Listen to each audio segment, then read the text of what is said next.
Okay, how we doing? Ready to continue with the pitfalls that people make as they're starting out and learning about network marketing, multi-level marketing. It's a whole new industry.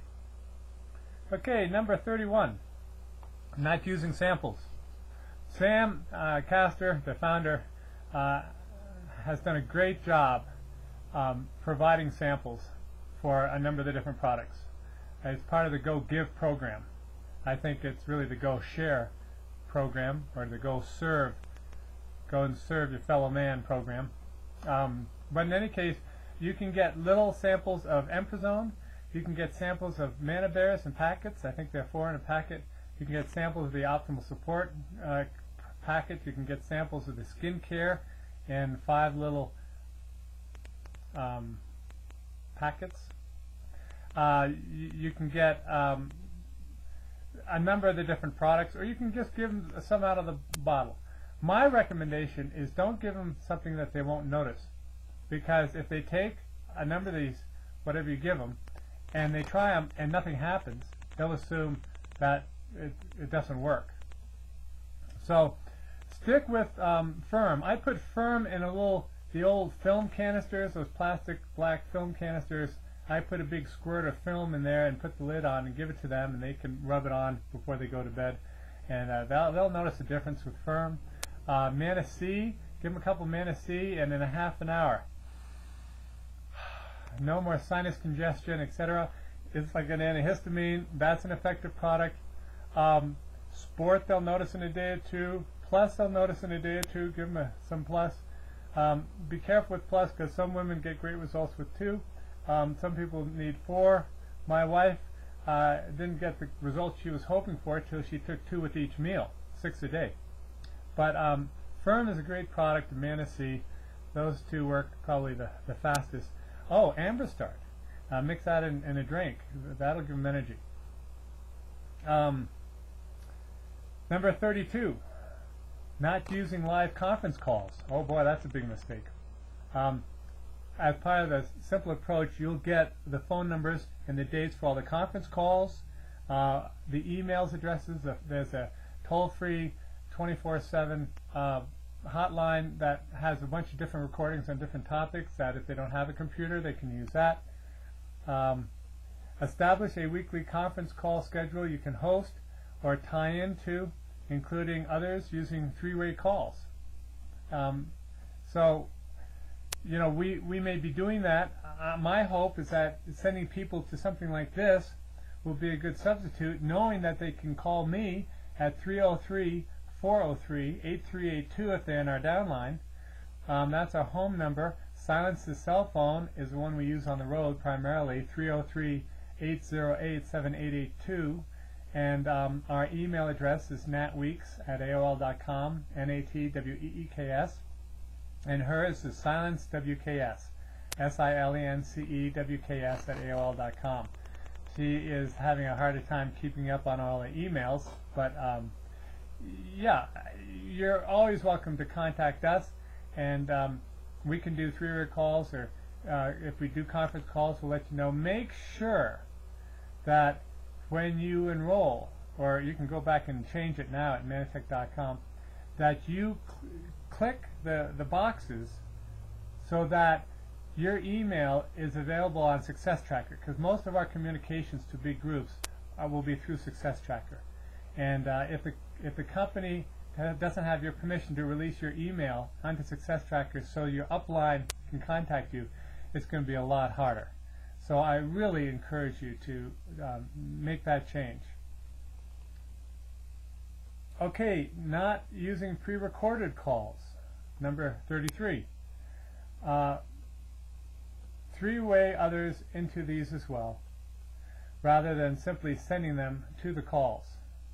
It's kind of like sending somebody to a briefing or picking them up and carpooling them to the briefing. Then you won't have to waste time on the tire kickers. So help them along. Call them up and say, hey, the call begins in 10 minutes, the one I mentioned earlier in the day, and I didn't want you to forget, so you know, I have you on a 3-way call, and I'll dial into the conference call, so you can tie them that way too. Number 34, Not mentioning or utilizing the tax benefits. Oh my gosh. We got a $10,000 refund this year for 2007. And your first year in Manatech, I mean, in other words, we really paid no taxes. Our expenses exceeded our revenue. You see, when you're an employee, which is the worst category to be in, if you study Kiyosaki's quadrants, being an employee is, I mean, that's just a job, J-O-B, just over broke. And you get no tax. The only taxes you can write off, but the only expenses would be your dependents, contributions to an IRA, contributions to nonprofits, organizations in your church, and the interest on your mortgage payments. But when you're self-employed, even part-time, you can deduct so much stuff. Your first year, you'll cut your income taxes probably 40%, because when you have a home-based business, you don't get income, so it's not taxed like when you're an employee. What you get is revenue. A business earns revenue, and you aren't taxed on the revenue. They first have to subtract your business expenses, your deductions, and then if you have a loss, you pay no taxes. If you have a profit, you only pay taxes on the profit. Oh my gosh, when people understand the tax consequences, we're talking about legal and ethical tax consequences of being self-employed, they'll get involved in Manatech just for that savings. You know, you'll never become wealthy until you figure out your taxes. And the wealthy people, they don't want to own anything. They want to control everything, but they don't want to own it. Because if you own it, then you can be taxed, and then you can be sued, you get liability issues, and litigation. So they just want to control everything. They do that through foundations and trusts, but they keep themselves at an arm's length. And your first step with Manatech as a sole proprietor, that's what you are by default, unless you eventually end up setting up a LLC or an S-Corps or FLPs or C-Corps. But in the meantime, your taxes will just blow your mind. And so mention the tax benefits. Number 35, not talking to your warm market. If you've been previously involved in multi-level marketing, there may be a hesitancy in returning to your friends to offer them this opportunity. You might be part of the NFL, no friends left. And so you may not get a lot of results, but do let them know, because you got something that's much better than anything you've ever tried. And I know how you feel, and I felt the same way, but you'll find with Manatech, it's a huge difference. And help them see the difference.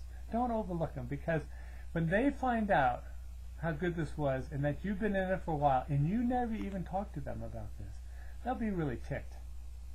Perhaps they let you practice on them and give you referrals. If you're being led by your fear of rejection, you're not operating out of the right attitude. It's not about you. I think I made that clear previously. It's not about you or protecting you. It's about serving them, about reaching out, about being vulnerable, and what you can do for others. Check virtualupline.com for power scripts that you can use, in addition to what you learned in lesson 1. Number 36, not presenting enough. You're not a leader. You aren't stepping into your capacity until you start doing the presentations, until you start hosting the briefings, and you know, ask your upline if you can play a role until you've got the hang of this thing in helping them with their presentations. They'd be more than willing to train you. They're looking for apprentices. They're looking for people who want to be successful, who have the initiative to start growing. Do the things you fear, and you will overcome the fear. Fear in this case is not real. It's something you learned at some point in your life, and you can unlearn it. Fear stands for false expectations, appearing real. Tell your upline that you want to learn to be a good presenter. If you've been in this business for 4 or 5 years and you've never started doing presentations or briefings, forget it. You got to start getting involved. This is where the money comes in, as you start getting the hang of it, and it'll happen. There's nothing to be afraid of. Let's say you blow the whole thing. Well, that's 20 people that aren't interested. Well, 20 people out of how many? I mean, there are hundreds of millions of people in this area. Mistake number 37. Not having music at meetings. Employ upbeat music to set the tone and lift everybody's energy, including inclining people to talk, because the first impression can make the biggest impression, can make the biggest difference. So if they come into a room and there's no music and it's quiet and people are just kind of sitting there bashful and nobody's talking and you're kind of working on getting ready, that's not going to impress anybody. Get some music, make it fun, make it lively, and start collecting songs that you can use. Number 38, mistake number 38, not using home meetings. For some reason, everybody thinks they have to start out renting an expensive hotel convention room or going to some fancy spot. Start small. Start with realistic expectations. Maybe your first meeting you have 4 or 5 people that show up. And remember, if somebody says they'll try and be there, that means they aren't coming. I don't know if you've discovered that by now. Of course, what you can say is, well, look, if something comes up and you can't make it, please let me know, because we have limited seating. Of course, every room has limited seating. That doesn't mean anything, but it sounds good. We've got limited seating, and if you can't make it, I'd like to have enough time to invite another friend who I think would be interested. And you're kind of taking the cookie away and creating curiosity. Don't make cookies, however, at the meeting. Don't spend a lot of money, because that's not duplicatable. Remember, how you approach people is how they will assume they're supposed to approach their friends. So if you put on a big spread and this and that, then all the people will think, well, man, I can't afford to do that. That's a lot of money, and maybe I don't have those talents for baking, etc. So you might have some samples there for them to try. Maybe you can mix up. What we do is mix up a picture of Amber Start with a little impact in there, or you might have some Mana bars or some Mana bears just for them to sample. But don't complicate this. Keep it simple. Remember, your purpose is not to have them buy. Your purpose is to have them able to duplicate what you do, and to come away from that briefing or that meeting thinking to themselves, man, if Nat can do that, anybody can do this. Or I can do that. I can do that. I could do that. That's not hard. That was easy. I can learn to do that. There's hope. I'll be wealthy. I'll help a lot of people. That's what you want them to leave thinking. But if you try and you can either be impressive or you can be wealthy. But you can't be both in this business. You can be impressive or you can be wealthy. If you can keep it simple and unimpressive so that the slowest person in your downline feels, man, I can do this, then you'll end up being wealthy, because every time they make $1, you'll make a dime. And those add up. Number 39. Mistake number 39 is being too boring. Ask lots of questions. Don't just lecture. Talk in terms of benefits to them. In other words, why the audience should keep listening.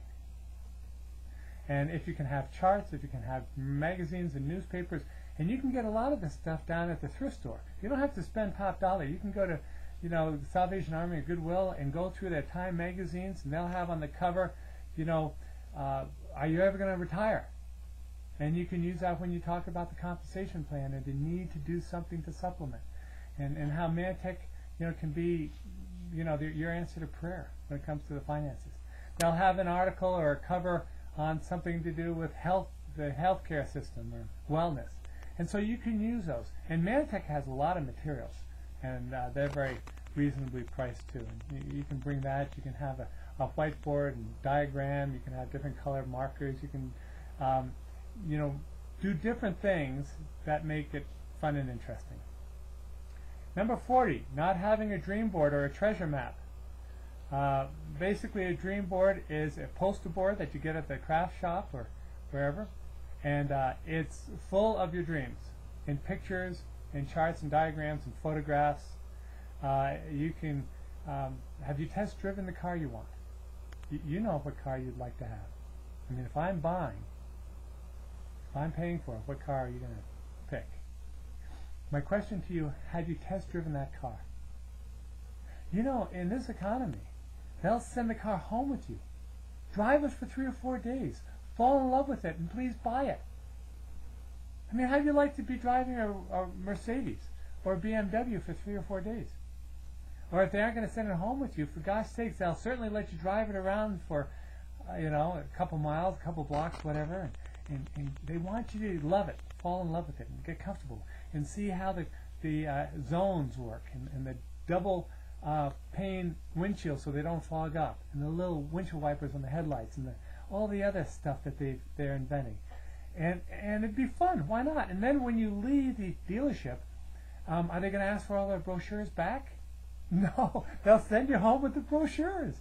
And though you might be in the position at this point to purchase a car, for gosh sakes, put the brochures on your dream board. And same with Lawn and Garden or Home Beautiful or these magazines. Go through and cut out the pictures. What kind of a house would you like to have? And save all the envelopes from the organizations you'd like to support. When I was a Christian school teacher, I might be able to send $5 to this organization or a $10 donation to that organization, and I dreamed about the day when I could add zeros. And so these envelopes of the organizations I really believed in and wanted to support, they were on my dream board. And if you've ever wanted to go on a safari or to some part of the world, and you go down to the travel agency, and you say, I've always thought it'd be fun to go to Antarctica. My gosh, they can send you home with brochures on Antarctica. If you want to go to Venice, if you want to go to Tahiti or Australia or Hawaii, and they'll send you home with all this material for free. And you gather it all together with your downline and your other friends, and you pretend you're in kindergarten again or first grade, and you get out the glue and the scissors, and everybody laughs, you put on some fun music, and you sit out there on the floor and you share your dreams. And you say, I'm going to set my husband free, or I'm going to provide college education, college tuition for my 2 boys, or I'm going to, whatever the case may be. And then you take your dream board and you put it in your bathroom, in your bathroom. And so when you get out of bed on a cold morning and it's dark and the sun's not going to come up for an hour, and you got to fight rush hour traffic to a job you can't stand, you turn on the bathroom light and there's your dream board. And you realize you got a future. There's more happening than meets the eye. And you're going to keep an eye out and see who you can help during the day. And you're going to get closer and closer and closer to making those dreams come true. But you've got to have it in front of you, because there are a lot of dream stealers out there. And you better know this up front. Your best friends will not want you to succeed in this. And it's sad. I think it's sad. I was disappointed. But what it is, you see, is they're comfortable in the relationship that they've developed with you as things presently stand, the way things are. And they're afraid that if you're successful and you start growing and changing and attaining some of your goals, that you'll leave them in the dust. They'll be left behind. And what's that say about their cowardice anyhow? So they don't want change. They just want you to just be happy where you are, and we'll just go out to coffee every Wednesday morning or whatever the case may be. We'll go jogging together. And they don't want you to change. They don't want anything to happen. And you love them anyhow, but it's your future, it's your life. They aren't going to pay for your retirement. They aren't going to pay for your kids to go to college or piano lessons or all these other things you'd like to afford, maybe private school and maybe summer camp. I mean, a lot of us stop dreaming. That's why Dream Board's so important. We stop dreaming because we don't want to be masochistic. And we're in a rut, and there's no way out. Remember those doodles in high school and college? If you had a boring teacher and you diagram what your house would look like, and maybe where the jacuzzi or the pool would go, and you maybe design a car, or you do the geography of a country you'd buy or an island or something like that. But then we get married and we have health insurance and life insurance and car insurance and home insurance and health insurance and all the cares of the day, and we end up in a rut. We end up stuck, and we forget to dream. We've got to have a dream to have a dream come true. No one progresses without a dream board. I wasted the first 3 years, Silence and I, we didn't have a dream board. And our upline, I thought it was hokey. But there's so many ways of stealing your dream, and pretty soon you haven't done anything for a couple days, and then a week goes by, and maybe a month goes by, and you haven't done anything about building a business because you've been distracted and it kind of fades. What else are you going to do? This is an answer. You're being blessed. Don't lose sight of that. Make sure you get a dream board. Okay, mistake number 41. Not using a goal buddy. Have someone to be accountable to for achieving your goals and help them do the same. We don't always keep our word to ourselves. So, there will be people who want you to succeed. Hang around positive-minded people. Hang around people who are on your side, who want you to be successful, who aren't going to throw cold water on your dreams or try and destroy them, in spite of their good intentions. There are people out there, maybe your upline or other people, who want you to be successful, and spend time with them. Mistake number 42, not hanging around successful people. You got to do that. That's how you get feedback. That's how you get inspiration. You need that kind of input. There will be many uncomfortableness. There may be some uncomfortableness being the new kid on the block. But ask questions and listen. Always ask your upline what books they read that they would really recommend, and then read them. And they'll probably loan them to you for free. I mean, as I mentioned, we have a huge lending library that's not getting nearly utilized like it should. What tools they use that have been really effective, learn as much as you can. The faster you figure this thing out, the faster that learning curve turns out, the faster you take off. And you start making money instead of investing the money. Now, investing is not bad. You can't make any money unless you invest it first. But you don't want to lose your money. You want it to pay dividends, and you want to get to the point where every month you're making more money than you're investing. You'll pick up not only techniques and strategies, but beliefs and attitudes. Your most valuable asset is your attitude. Guard your attitude. Stinking thinking won't help. You'll be encouraged to learn that you are not that different from them. They will willingly share their secrets to success. So, if it's been a while since you talked to your upline, give them a call this evening after you finish. Okay, mistake number 43. Not taking your dream car for a ride. Now, we talked about that briefly. Ride in your dream car once every 2 months.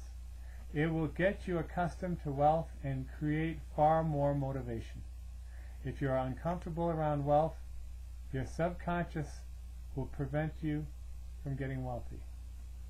If you have a hang-up with wealth, get over it. Money is just a tool. If you're corrupt now, more money will simply corrupt you more. If you're faithful with little things, you'll be trusted with more. God wants you to use, to pass along, to implement, to steward all these assets. And the more good you have, the more good you can do. The more the goods, the more the money. I'll tell you, healthy, wealthy people can help a lot more poor, sick people than poor, sick people can help poor, sick people. So don't worry, money's not going to corrupt you unless you're already corrupt.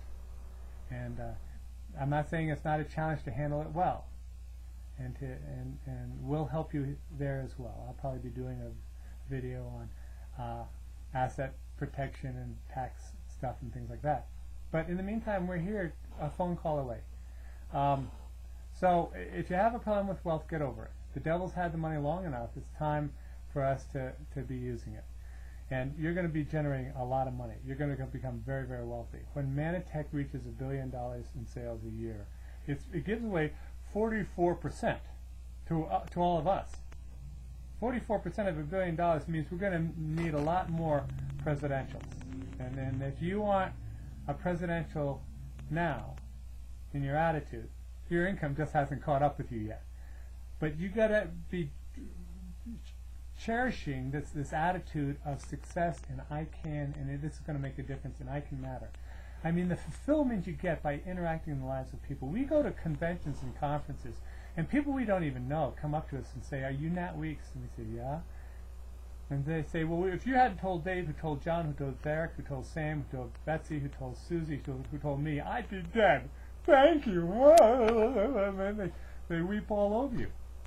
I mean, you just feel this is worth it. I've had an impact on a person's life, and so money is not a bad thing.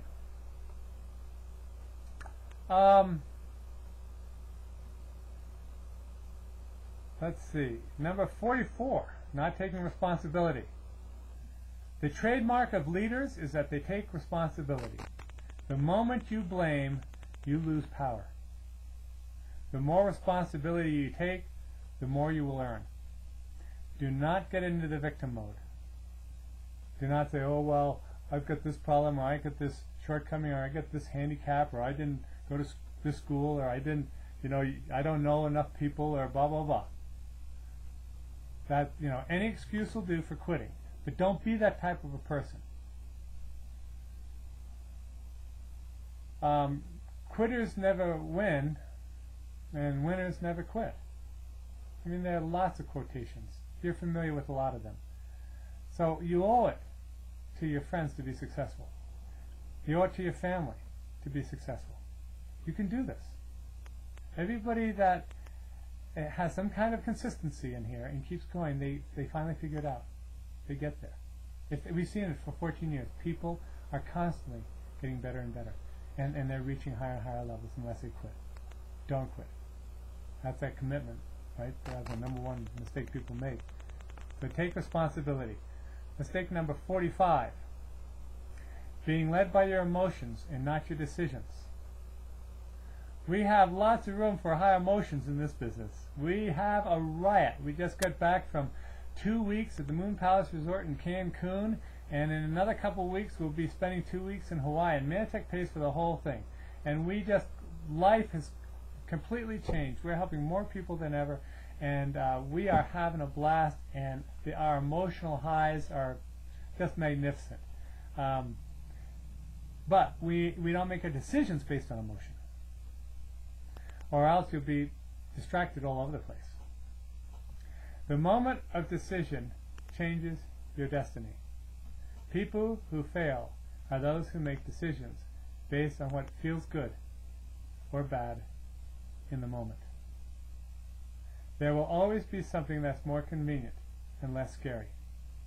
To be successful in network marketing, you have to prospect and make presentations even if you're afraid of it or you don't like to have to do it. But you do it anyhow. You will get what others don't get to enjoy if you are willing to do what others don't want to do. That's number 45, and we'll continue